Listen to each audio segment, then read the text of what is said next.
Bismillahirrahmanirrahim. Assalamualaikum warahmatullahi wabarakatuh. A'udzubillahi minasyaitonir rajim. Bismillahirrahmanirrahim. Alhamdulillahirabbil wassalatu wassalamu ala asyrofil anbiya'i wal mursalin wa ala alihi wa sahbihi ajma'in amma ba'du. Yang kami hormati calon guru penggerak SMK Negeri 2 Provinsi Lampung, yang kami hormati Bapak Ibu guru yang hadir pada kesempatan pagi menjelang siang hari ini. Pertama-tama marilah kita panjatkan syukur kita kepada Allah SWT yang telah memberikan rahmat, hidayah, kesehatan serta kesempatan bagi kita sekalian, sehingga pada kesempatan hari ini kita bisa sama-sama hadir di dalam ruangan ini dalam rangka paparan dari calon guru penggerak kita tentang disiplin positif. Selanjutnya salam dan salam kepada sangat sedekat dengan kita Nabi Muhammad SAW beserta keluarga dan sahabat-sahabatnya, semoga kita mendapat syafaatnya di akhir zaman nanti. Bapak Ibu hadirin yang kami hormati, nanti akan dipaparkan apa itu yang namanya disiplin positif. Kita tahu bahwa di sekolah itu tata tertib dan sebagainya sudah berjalan. Namun semuanya itu di setiap sekolah semacam surat kita dari zaman dulu tata tertib berjalan, namun semuanya ada sanksi, semuanya ada reward dan sebagainya. Nah, di kurikulum Merdeka ini kita berusaha bagaimana siswa senang, guru senang, sehingga menciptakan sekolah yang menyenangkan. Nah, untuk itu apa itu disiplin positif? Yaitu pelaksanaan tata tertib sekolah atau kegiatan sekolah, di mana kegiatan sekolah itu disadari sendiri. Jadi siswa sadar tentang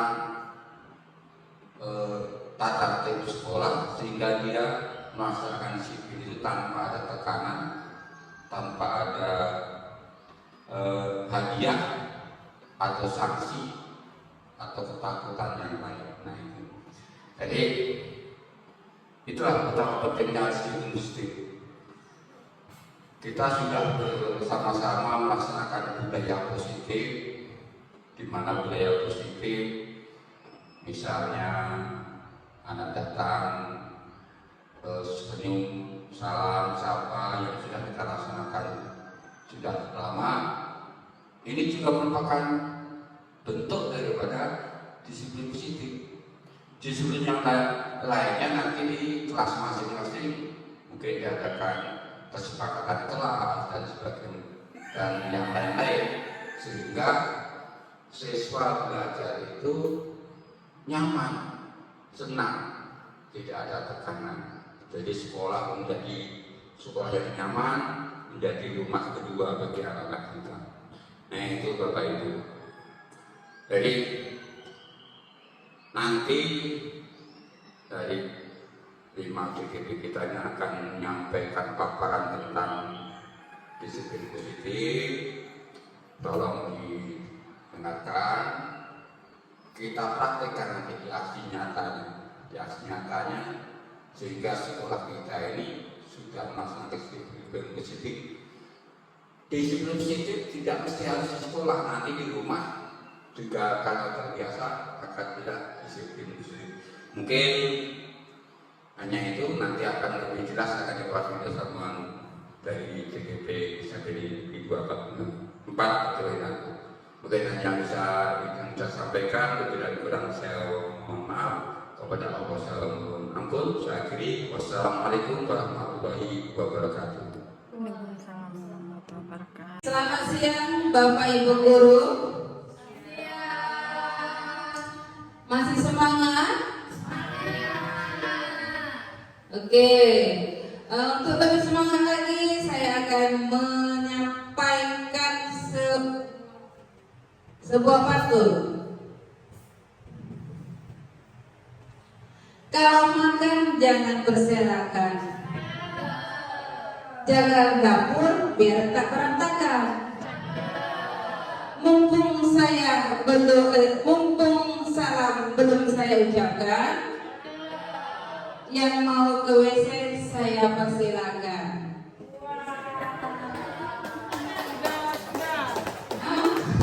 Oke.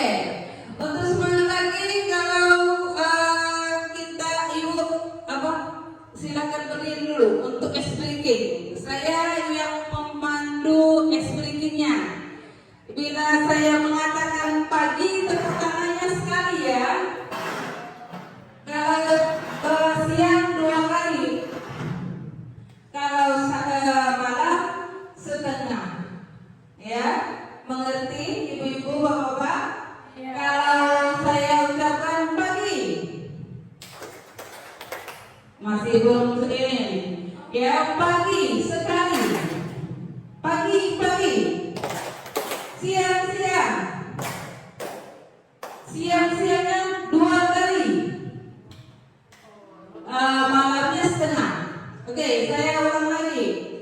Pagi. Siang. Oke. Malam. Tidak bersuara. Ada yang sudah sudah benar, ada yang belum. Silakan duduk kembali.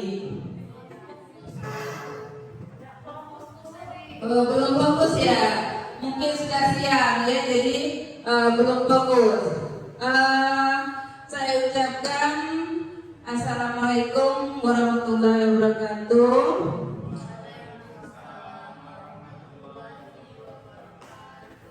Terima kasih kepada Bapak Ibu yang sudah menyempatkan diri hadir di ruang laboratorium SMP Negeri 2 Kabupaten Tangku, di mana di sini Bapak Ibu mendukung saya untuk melaksanakan desensialisasi guru penggerak atau sebagai guru penggerak.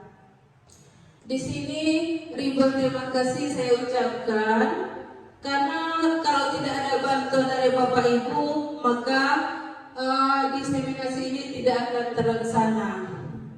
Oke, saya lanjutkan. Diseminasi budaya positif yang sudah kita lakukan di sekolah kita. Apa itu diseminasi? Yaitu penyebaran informasi ke hak layak ramai. Kemudian budaya positif. Budaya positif saya yakin kita sudah melakukan budaya positif di sekolah kita. Ayo ibu-ibu, bapak-bapak, apa yang sudah kita lakukan, budaya positif apa yang sudah kita lakukan di sekolah kita? Ya, silakan. Iya, silakan Bu Dina. Budaya positif apa yang sudah kita lakukan di sekolah kita? Ya, terima kasih Bu Sustri. Budaya positif yang sudah kita lakukan di sekolah yang pasti setiap pagi kita melakukan senyum salam sapa sopan santun. Kita bersalaman di depan gerbang menyambut siswa-siswi kita. Mungkin itu budaya positif yang pasti sudah kita lakukan di sekolah. Terima kasih. Kemudian ada lagi yang lain, ya silakan Bu Rohibah. Budaya positif yang lain yang bisa disampaikan. Ya, budaya positif yang sudah kita lakukan di sekolah kita itu bila hari Jumat itu kita adakan tadarus seperti itu bergiliran dari kelas 7 sampai dengan kelas 9. Terus yang ada di dalam kelas itu membaca ayat-ayat pendek seperti itu. Nah, selain itu juga budaya positif yang sudah diterapkan, kalau kita tadarus setiap hari Jumat, ada juga sholat duha yang dilaksanakan pada hari Jumat. Oke, itu saja. Terima kasih. Oke, terima kasih buat Ibu Rohibah dan juga Bu Dina. Budaya positif yang sudah kita lakukan banyak sekali menurut saya. Karena yang pertama kita ada melakukan kata Ibu Dina tadi bersalaman, ya, bersalaman sebelum masuk ke sekolah, lingkungan sekolah, kemudian pulang juga bersalaman. Kemudian ada lagi yang dilakukan yaitu berdoa sebelum pembelajaran. Kemudian kita melakukan Jumat berkah, yaitu kita melakukan tadarusan. Kemudian Bapak melaksanakan sholat duha juga. Mungkin itu. Kemudian budaya positif itu adalah perwujudan dari nilai-nilai atau keyakinan universal yang diterapkan di sekolah. Budaya positif mampu mendorong murid untuk berpikir, bertindak, dan mencipta sebagai proses memerdekakan dirinya sehingga murid mampu mandiri dan juga bertanggung jawab. Yang memimpin siswa untuk mandiri dan bertanggung jawab itu adalah guru. Itu melalui adalah pembiasaan atau penerapan yang sering kita lakukan baik di luar sekolah, di lingkungan sekolah maupun di dalam ruang kelas yang sudah kita buat.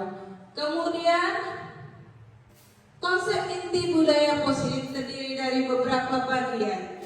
Yang pertama adalah perubahan paradigma belajar, disiplin positif, kebutuhan dasar manusia, motivasi perilaku manusia, posisi kontrol guru, keyakinan kelas, segitiga restitusi. Kita lanjutkan. Yang pertama adalah perubahan paradigma baru. Ada yang tahu apa itu perubahan paradigma baru? Ya, silakan Bu Fitri.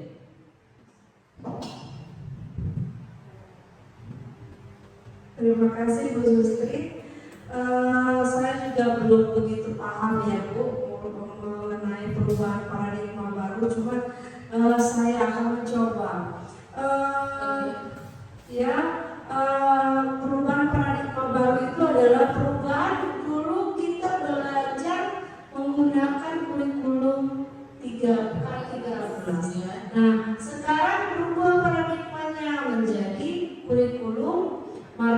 yang berbeda, mana kurikulum merdeka ini guru bukan lagi menjadi guru center, tapi sekarang menjadi guru bukan lagi menjadi guru center, sekarang jadi student center. Ya, jadi berpihak pada murid. Itu saja Bu Sutri pendapat saya. Ya, terima kasih untuk Bu Fitri. Ada lagi yang berpendapat lain? Oke, tidak ada. Ya, di sini pembelajaran dengan paradigma baru merupakan pembelajaran yang dirancang berdasarkan prinsip pembelajaran diferensiasi, sehingga para peserta didik belajar sesuai kebutuhan berdasarkan tahap perkembangannya sesuai dengan psikologi modern untuk menunjukkan profil pelajar Pancasila. Jadi dulunya kita menggunakan K13 atau kurikulum K13, kemudian kita beralih ke kurikulum Merdeka, di mana di situ kita mengubah pola pembelajaran kita dari yang berpusat kepada guru. Kemudian dengan adanya paradigma baru atau kurikulum Merdeka ini, kita sudah menggunakan berpihak kepada murid, atau murid itu dipilih, atau murid itu diagnosa mau pilih pembelajaran yang bagaimana. Karena siswa ini kalau kita paksakan, maka hasilnya tidak akan lebih baik. Mungkin di situ. Kemudian yang kedua adalah teori motivasi, hukuman, dan penghargaan restitusi. Yang pertama adalah hukuman. Kalau menurut saya guru-guru pasti pernah melakukan hukuman. Ada yang sudah melakukan hukuman atau yang bagaimana hukuman yang pernah dilakukan oleh ibu guru di sini? Ibu Ida? Oke. Baik, terima kasih Bu Sustri atas kesempatannya. Salah satu contoh hukuman yang pernah saya lakukan ini ke siswa.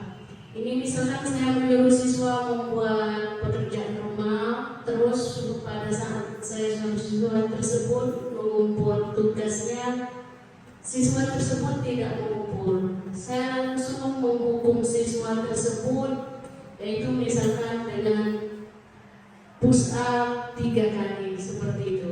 Terima kasih Bu Sustri. Oke, terima kasih untuk Bu Ida. Ada lagi yang berpendapat lain? Cukup? Oke. Terima kasih buat Bu Ida yang sudah memberikan pendapat tentang hukuman. Saya juga pernah melakukan hukuman di kelas, di mana siswa ini sudah berapa kali terlambat masuk ke dalam kelas, maka saya memberikan hukuman yaitu 3 kali keliling lapangan yang pernah saya lakukan. Kemudian hukuman ini tidak terencana dan juga tiba-tiba. Kemudian murid tidak tahu apa yang akan terjadi. Kemudian yang keempat, bersifat satu arah.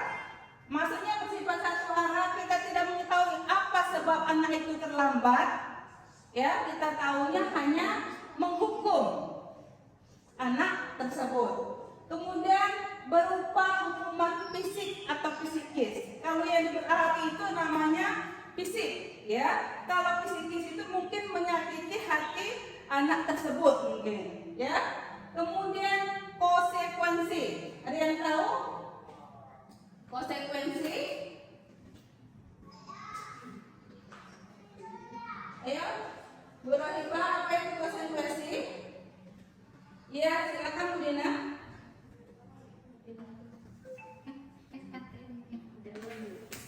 Sudah saya mencoba menjawab. Kalau konsekuensi menurut saya itu hasil dari tindakan yang mereka lakukan. Ketika mereka melakukan kesalahan, mereka mendapatkan konsekuensi atas perbuatan yang mereka lakukan. Mungkin ada anak yang tidak mengerjakan tugas, konsekuensinya apa? Oh, dia disuruh menulis beberapa lembar catatan. Itu salah satu konsekuensi atas kesalahan yang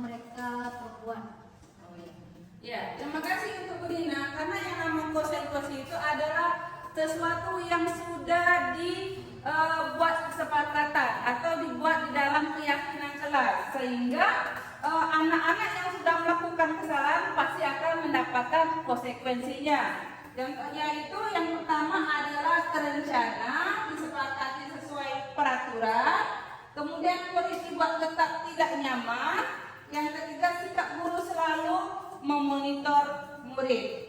Kemudian restitusi yang ketiga, yang adalah restitusi, proses menciptakan komisi bagi murid untuk memperbaiki kesalahan, proses kolaborasi yang mengajarkan murid untuk mencari solusi sendiri. Jadi kolaborasi itu bisa antara guru dengan guru, bisa guru dengan siswa, atau juga siswa dengan siswa untuk menyelesaikan solusi atau masalah yang terjadi.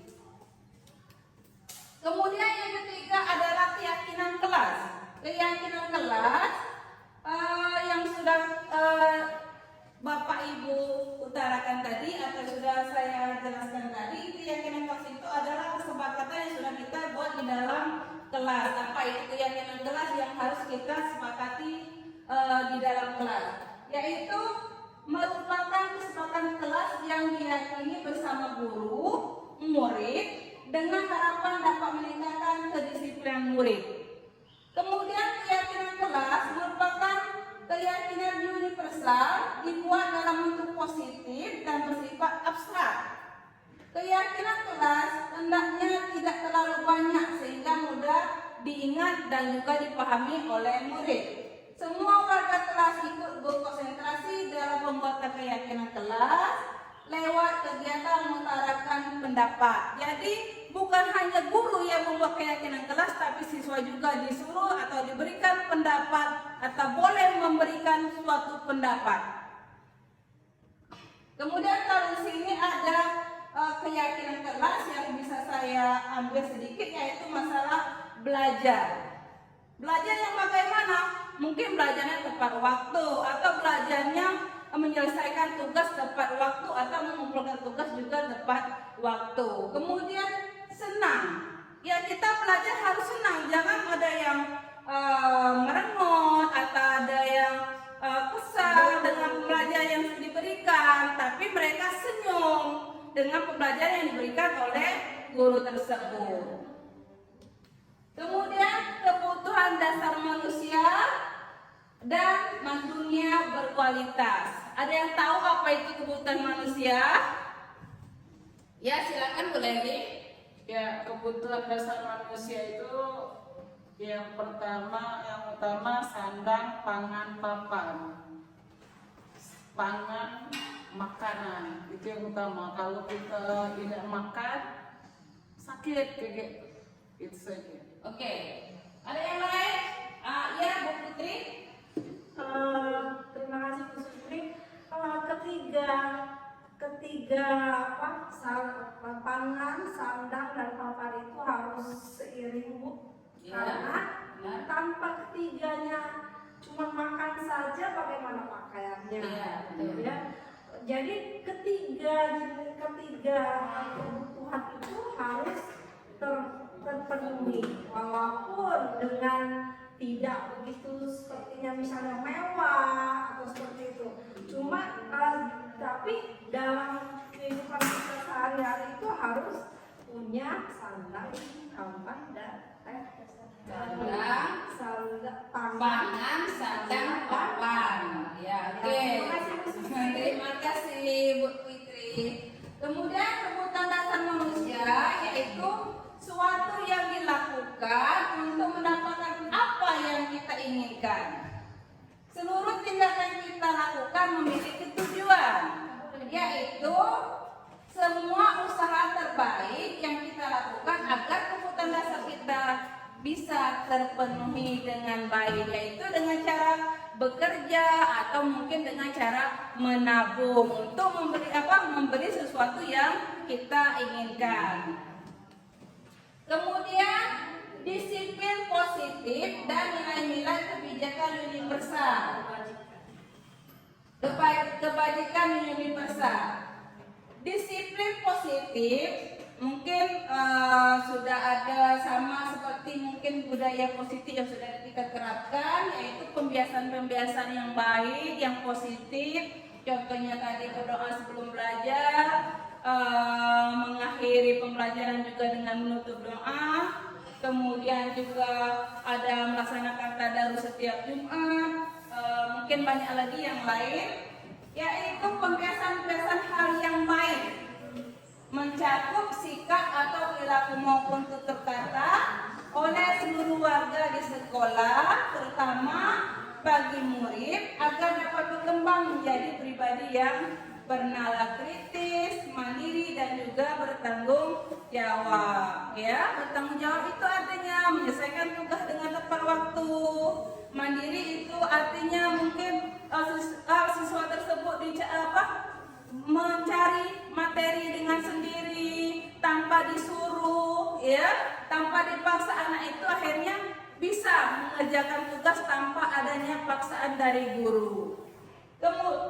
Kemudian sebagai pendidik, tujuan kita adalah menciptakan peserta didik yang memiliki disiplin diri sehingga mereka berperilaku mengacu kepada nilai-nilai kebajikan universal dan memiliki motivasi dalam diri menuju perubahan perilaku ke arah yang lebih baik. Motivasi itu biasanya diberikan oleh guru. Motivasi yang mana kira-kira bisa memberikan perilaku ke arah yang lebih baik untuk anak-anak. Ya, mungkin kira-kira motivasi apa kira-kira yang bisa diberikan untuk anak supaya anak itu berubah ke arah yang lebih baik. Mungkin gurunya kira-kira mungkin gurunya datang tepat waktu, mungkin ya, sehingga siswa itu menjadikan patokan orang guru kami datangnya tepat waktu, mungkin pulangnya juga di jam pulang, tidak dulu misalkan. Kita lanjutkan. Kebutuhan dasar manusia, ya. Yang pertama tadi yaitu bertahan hidup. Benar kata Bu Fitri tadi. Kalau tidak makan, tidak ada pakaian, tidak ada tempat tinggal, manusia itu akan mengalami kematian. Mungkin sakit dari awalnya, kemudian akan mengalami kematian. Karena yang pertama di dalam anggota tubuh kita itu adalah makan dan juga minum. Kemudian dilanjutkan dengan pakaian, dilanjutkan juga dengan tempat tinggal. Walaupun tempat tinggal kita kecil, tapi kita anggap itu adalah rumahku, adalah istanaku. Ya, karena sekecil apapun yang penting kita mempunyai tempat tinggal kita. Kemudian menciptakan rasa aman. Dan juga yang kita butuhkan adalah kesehatan. Karena dengan sehat kita juga bisa melaksanakan sesuatu dengan baik. Kemudian kedua, kasih sayang dan rasa diterima. Rasa diterima di mana? Di mana saja. Diterima di rumah kita oleh keluarga, diterima di sekolah oleh guru-guru dan juga anak murid. Kemudian rasa kasih sayang juga dari keluarga, murid dan juga dengan teman-teman. Kalau tidak ada rasa kasih sayang, maka kita merasa diucilkan atau merasa apa kira-kira dibully. Ya, benar Bu Fitri. Merasa dibully karena kita tidak diberikan kasih sayang dan juga tidak diterima oleh lingkungan dan juga masyarakat. Kemudian berbagi itu artinya banyak berbagi, bukan hanya uang yang kita bagi, tapi ilmu juga bisa kita berbagi dengan orang yang membutuhkan kita. Ya, bukan hanya uang pasti ya.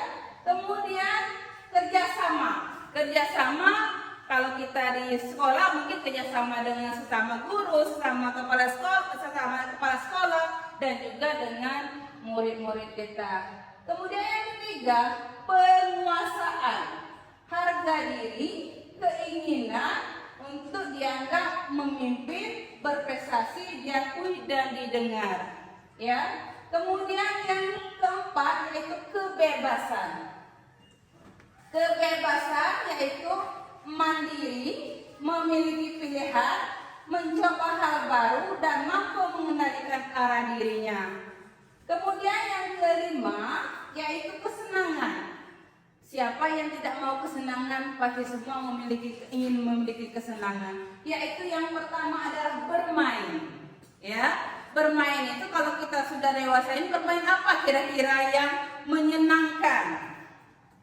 Mungkin bernyanyi, selain bernyanyi, mungkin kita jalan-jalan ke kolam renang, berenang, ya. Kemudian mungkin humor. Tahu humor itu adalah sesuatu yang agak lucu sehingga membuat orang lain tertawa. Itu namanya humor. Kemudian antusias dan juga tertawa. Tertawa itu perlu, tapi kalau keseringan tertawa dianggap orang yang yang kurang bagus ya. Kemudian kita lanjutkan. Ada 5 posisi kontrol guru. Yang pertama adalah penghukum. Oke, penghukum. Saya yakin semua guru sudah sering melakukan penghukum, walaupun itu mungkin sekali atau 2 kali pasti sudah pernah. Ibu Ida, apa pernah melakukan penghukum kepada siswa? Pernah, Bu. Pernah. Yang salah satunya misalkan siswa tidak melaksanakan tugasnya terpikir. Siswa tidak pikir, terus saya waktu itu menghukum siswa tersebut untuk mengambilin sampah sebanyak 10 sampah yang ada di lingkungan SMP. Mungkin seperti itu, Bu. Oke, ya terima kasih. Banyak guru lain mungkin ada yang berpendapat yang ikut penghukum. Oke, cukup berarti ya penghukum itu artinya kita sudah pernah memberikan hukuman ya kepada siswa. Hukuman itu mungkin berupa istilahnya itu dia harus bertanggung jawab dengan kesalahan yang mereka lakukan. Ya. Kemudian membuat merasa bersalah. Bu Dina, apa itu membuat merasa bersalah? Menurut pendapat saya, merasa bersalah itu ketika kita melontarkan kata-kata yang membuat siswa seakan itu merupakan kesalahan dia seutuhnya. Contohnya, mengapa kamu melakukan seperti itu? Ibu jadinya sedih, gitu. Jadi seolah-olah siswa yang memang melakukan kesalahannya, dia menjadi malu, menjadi tidak percaya diri akhirnya, Bu, seperti itu. Oke, terima kasih Bu Dina. Membuat merasa bersalah, benar Bu Dina tadi, kita ini gurunya berkata walaupun lemah lembut tapi menyudutkan siswa yang bersalah tersebut sehingga ternyata memang salah yang sudah saya lakukan ini. Ya. Kemudian teman, posisi teman. Leli, Bu Leli, apa itu posisi teman? Kalau sebagai teman, di situ seorang guru mengucapkan dengan kata-kata, "Nah, silakan kerjakan tugasmu. Nanti kalau sebelum selesai, besok dikerjakan ya." Sebenarnya di dalam posisi teman itu anak itu kadang sering melonjak sebenarnya, karena kita menganggap dia sebagai teman, tapi anak ini sering membantah. Kadang walaupun itu ada posisi dua istilahnya itu ada positif dan ada negatifnya. Itu intinya. Ya, terima kasih Bu Leli. Ya, posisi teman memang kita lakukan di sekolah atau kita sebagai guru memang ada kalanya kita menjadi posisi teman kepada murid. Tapi ada posisi positif dan juga negatifnya. Positifnya mungkin kita bisa mengetahui apa permasalahan anak yang dia alami. Apa itu, kenapa dia tidak menyelesaikan tugas dengan tepat waktu. Kemudian kalau dampak negatifnya mungkin anak tadi merasa, ibu itu mudah baik, pasti dia nilai, pasti dikasih dianggap sebagai teman, karena guru tadi merasa dia dianggap sebagai teman tadi. Kemudian pemantau. Pemantau, apa itu memantau, Guru Iqbal? Bisa menjelaskan sedikit, membantu?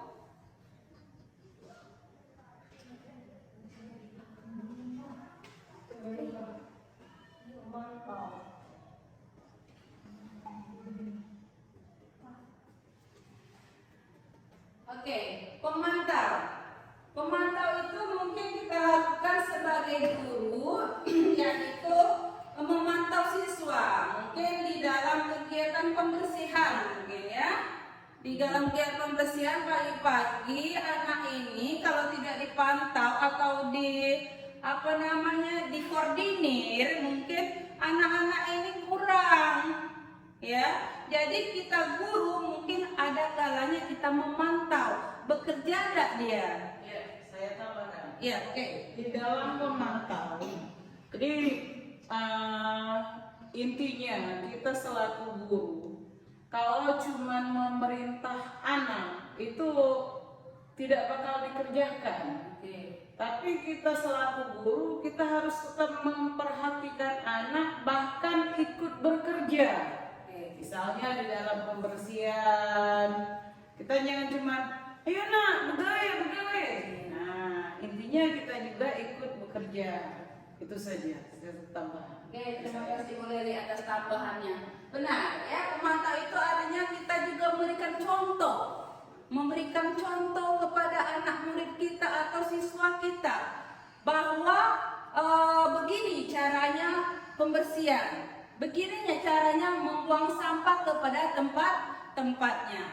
Ya, kalau anak itu sekedar dipantau saja, benar kata Bu Leli, tanpa diawasi, maka anak tersebut mungkin tidak melakukan hal yang kita suruh tadi. Ya, kemudian manajer, selaku manajer. Ya, silakan Bu Fitri. Bisa coba ya Bu ya. Ya. Kalau selaku manajer itu kita hanya cuma mengetahui saja, mengetahui apa permasalahan siswa itu dan dia sendiri yang akan menyelesaikannya. Oke. Kita cuma menjadi penengah. Oke. Ya mungkin. Ya, terima kasih. Jadi kita sebagai seorang guru atau sebagai guru kita hanya memberikan wadah dan juga mengarahkan. Artinya siswa tersebut mencari solusi sendiri bagaimana untuk menyelesaikan masalah yang dia hadapi atau masalah yang dia alami. Kemudian kita lanjutkan contoh sebagai penghukum. Di sini hasilnya adalah kemungkinan murid marah dan mendendam atau bersifat agresif. Ya, itu hasil dari hukuman tadi. Kalau kita memberikan hukuman, artinya siswa nantinya akan merasa dendam dan juga merasa marah kepada guru yang melakukan hukuman tadi. Oke, kita lanjutkan. Merasa bersalah. Merasa bersalah, murid akan merasa bersalah, bersalah telah mengecewakan ibu atau bapak gurunya. Murid akan merasa menjadi orang yang gagal dan tidak sanggup membahagiakan orang lain. Ya, jadi anak tersebut merasa kecewa, merasa gagal karena dia sudah mengecewakan gurunya. Maka dia sadar diri atau merasa bagaimana ya rasanya kalau saya melakukan ini, berarti gurunya membuat saya bersalah ya. Kemudian kita lanjutkan teman, posisi sebagai teman.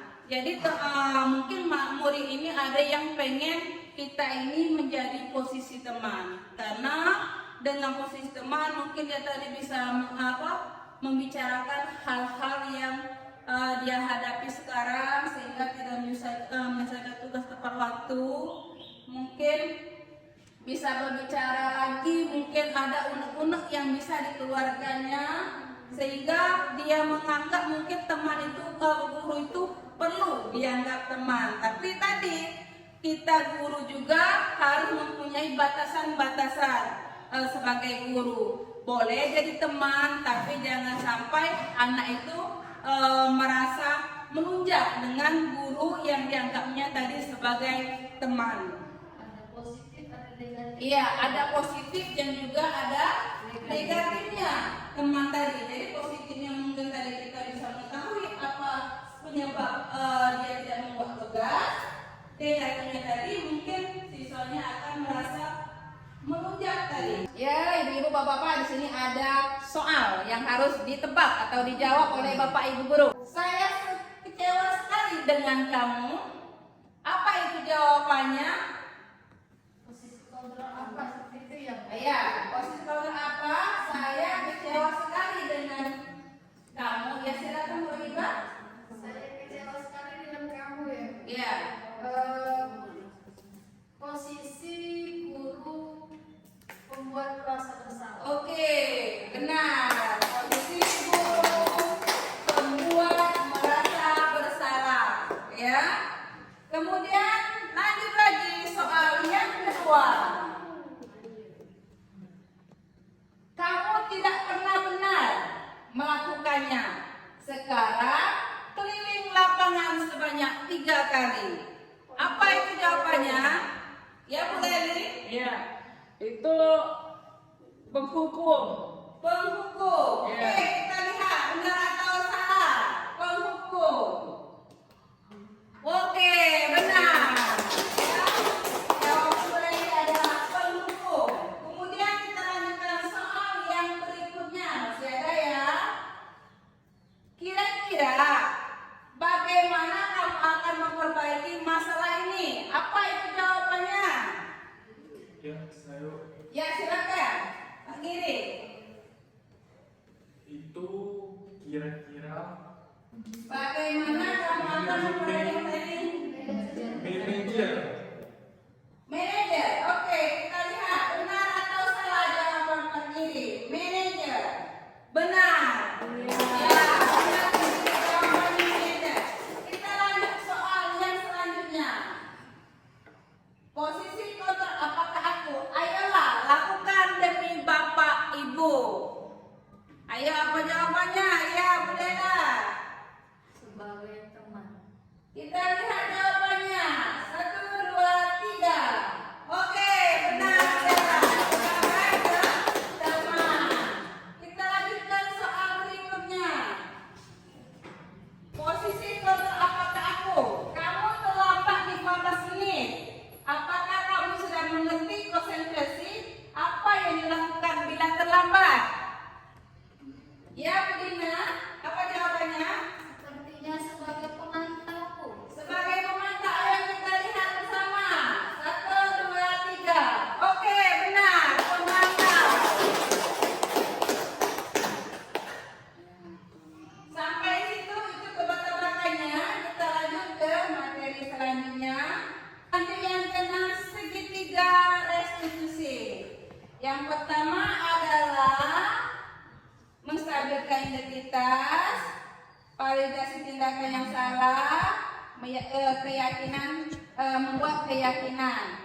Segitiga resolusi adalah suatu proses dialog yang dilakukan guru atau orang tua agar dapat menghasilkan murid yang mandiri dan juga murid yang bertanggung jawab.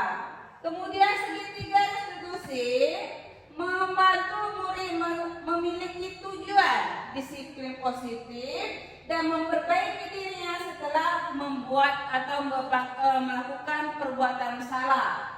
Kemudian yang ketiga, restitusi bukan untuk menebus kesalahan, namun untuk belajar dari kesalahan. Oke, kita lanjutkan.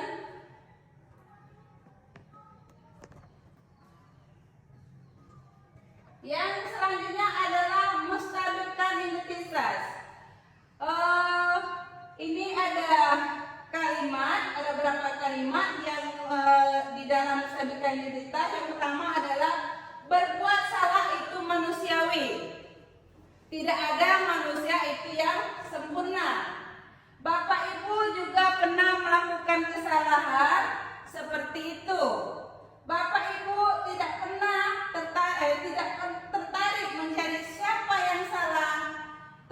Bapak Ibu mencari solusi dari permasalahan ini. Kamu berhak merasa begitu. Oke, kita lanjut. Yang selanjutnya adalah validasi tindakan yang salah. Kamu pasti punya alasan mengapa melakukan hal itu. Jadi murid tadi tidak mengerjakan tugas, mungkin ada masalah ya yang dia alami, atau mungkin masalah keluarga atau masalah dirinya sendiri. Kemudian padahal kamu bisa melakukan hal yang lebih buruk dari ini. Kamu patut bangga dengan dirimu sendiri karena kamu telah melindungi sesuatu yang penting buatmu. Contohnya tadi ada siswa atau ada kawannya yang pengen mencontek tugasnya, padahal dia sudah susah payah untuk membuat tugas tersebut. Oke. Yang selanjutnya adalah menanyakan keyakinan. Apa keyakinan kelas kita? Jadi apa keyakinan kelas yang kita sudah buat? Kemudian nilai apa yang kita telah sepakati? Seperti apa gambar kelas yang ideal menurut kamu? Kelas yang indah atau kelas yang bagaimana? Kelas yang bersih atau siswanya yang pendiam atau siswanya yang kreatif atau siswanya yang berpikir atau bernalar kritis ya? Kemudian selanjutnya kamu mau jadi orang yang seperti apa? Ya, pengen jadi anak yang seperti apa? Pengen sukses? Mungkin ya? Pak Dia, tadi Ibu dengar laporan dari ketua kelas, katanya kamu habis bertengkar dengan Naila ya? Iya Bu, habis kesel dengan Naila Bu. Kenapa kamu kesel? Naila terus menerus mencontek hasil pekerjaan saya, bukan hanya PR, tugas juga. Oh begitu, wajarlah kalau kamu marah. Kalau Ibu di posisi kamu, Ibu juga akan seperti itu. Iya Bu, Lalu apa yang kamu lakukan terhadap Naila? saya marah-marah Ibu. Saya maki-maki Naila dan tanpa sadar saya mengebrak mejanya Bu. Oh begitu. Kamu berbuat seperti itu pasti ada alasannya ya? Iyalah Bu, masa saya diam saja? Saya kan sudah susah payah membuat tugas, tapi Naila mau mencontek dan tidak mau berusaha sendiri. Ya wajarlah kalau kamu merasa dan tidak mau kerjaan kamu dicontek seperti itu saja oleh Ika. Ibu sangat menghargai tindakan kamu, tidak berbuat lebih buruk dari itu. Misalnya memukul Naila. Sekarang coba kamu pikirkan tindakan kamu sampai menggebrak meja sudah sesuai dengan keyakinan kelas kita tidak? Tidak Bu, Menurut kamu keyakinan kelas apa yang sudah kamu langgar? saling menghormati antar teman Bu. Iya betul. Menurut kamu saling menghormati antar teman penting tidak untuk kamu? Penting Bu. Baiklah, kalau menurut kamu itu penting, jadi keyakinan apa yang harus kamu lakukan pada saat kamu sedang marah? Harus lebih sabar Bu. Kamu bersedia memperbaiki permasalahan itu? Saya harus lebih bersabar dan harus bisa menahan amarah saya. Kalau ada teman yang mencontek saya, akan melaporkan kepada guru mata pelajaran atau wali kelas saya Bu. Iya, tepat sekali tindakan kamu Pak Dia. Tetap semangat ya. Sekarang silakan kembali ke kelas. Iya Bu, terima kasih Bu. Iya, sama-sama.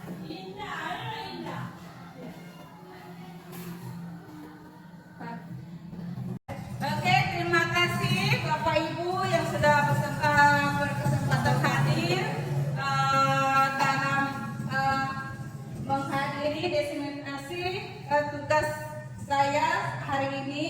Terima kasih banyak dan tidak lupa juga kepada terima kasih kepada wakil kepala sekolah yang sudah menyempatkan hadir dan juga datang di acara kami ini sebagai CGP. Kemudian sebelum saya menutup acara ini, saya ada pantun terlebih dahulu. Padi habis tinggal jerami.